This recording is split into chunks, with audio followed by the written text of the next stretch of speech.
Final Fantasy VII is arguably one of the most popular JRPGs ever made, so naturally, there will be spin-offs to capitalize on the hype of it.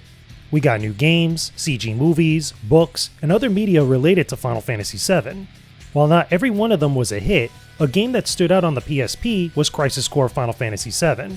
For a long time, it was locked to being only on the PlayStation Portable, never seeing a re-release on the PlayStation 3 like other games of the time.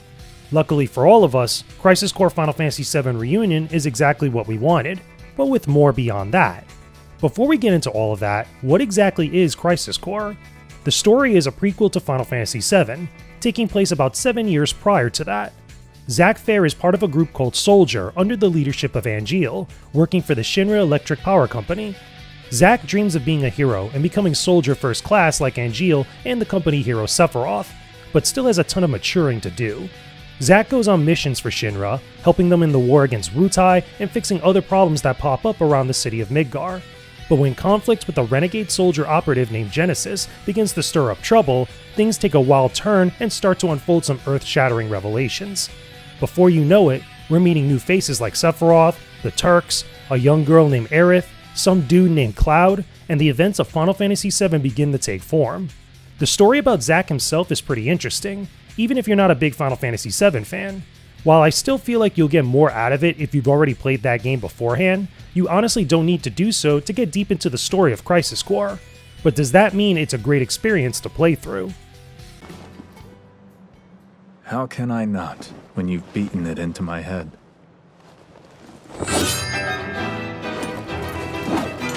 Don't take Sephiroth lightly. Noted. So here's the funny thing. Crisis Core is a very different game now than what it was on the PlayStation Portable. The benefit of playing Crisis Core Reunion is that you get the same story, but with a totally revamped combat system and quality of life changes. As someone who played Crisis Core on the PSP, I can confidently say that every change in Crisis Core Reunion makes it so much better. You roam around Midgar and go on missions to various locations, often eliminating enemies on a map. Zack can fight enemies with his sword and use magic from materia, just like in Final Fantasy VII, but in here, everything happens in real time. While the original game's combat was sluggish, Crisis Core Reunion is much faster and smoother overall. Controlling Zack feels good, with all of your attacks and abilities mapped to the face buttons and the shoulder buttons. You could combo together physical attacks and AP abilities to do bonus damage, as well as use magic to gain a boost or capitalize on enemy weaknesses. There's even some bonus mechanics with the Buster Sword that opens up more attacks and combo potential. The new changes make the combat feel more in line with what Square Enix did for Final Fantasy VII Remake. Changes like this really enhance everything about this experience, and honestly, I love it.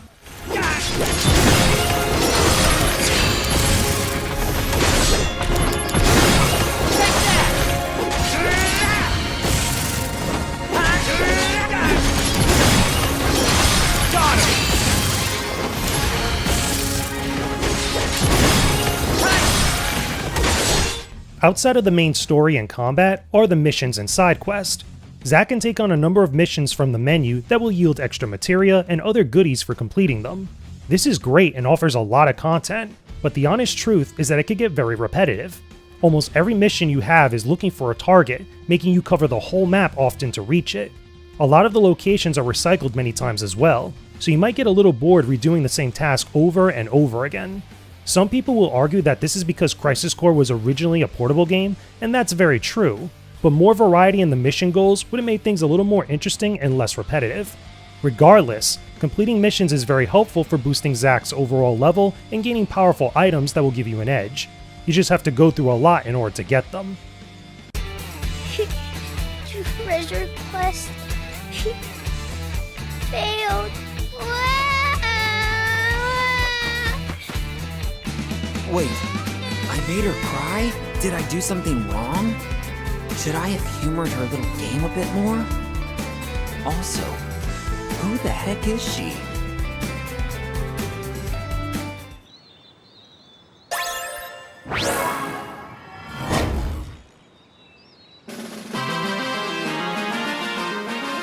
If there's one thing I could be critical about with Crisis Core Reunion, it's the fact that there's very little newer stuff in this version of the game.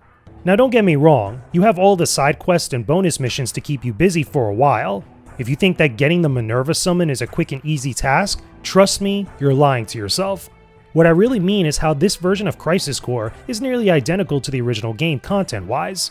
With all the effort to upgrading the visuals and the gameplay, I was hoping to see some Easter eggs that connected Crisis Core to something like Final Fantasy VII Remake. A lot of the presentation here seemed to put it on the same wavelength as Final Fantasy VII Remake, so it's weird not seeing anything else beyond that. I was surprised to not see any sort of teaser or cutscene from it, let alone having the same pre-rendered cutscenes of Crisis Core not get redone as well.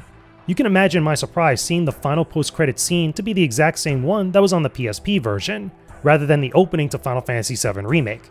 Some of you might feel I'm being a little too picky here, but can you honestly blame me for thinking that? I'm just saying, it would have been neat to see a little bit of extra effort on top of what we already got here in Reunion. Embrace your dreams.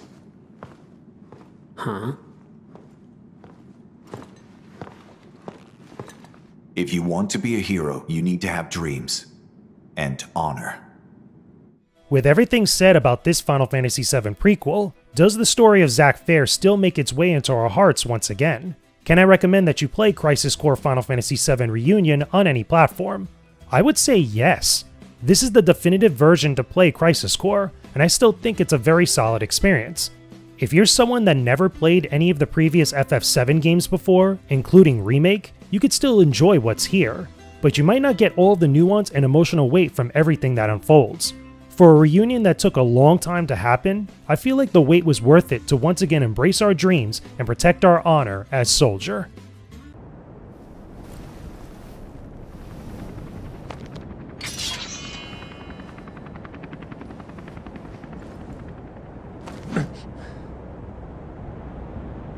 Embrace your dreams. And whatever happens, protect your honor. As Soldier!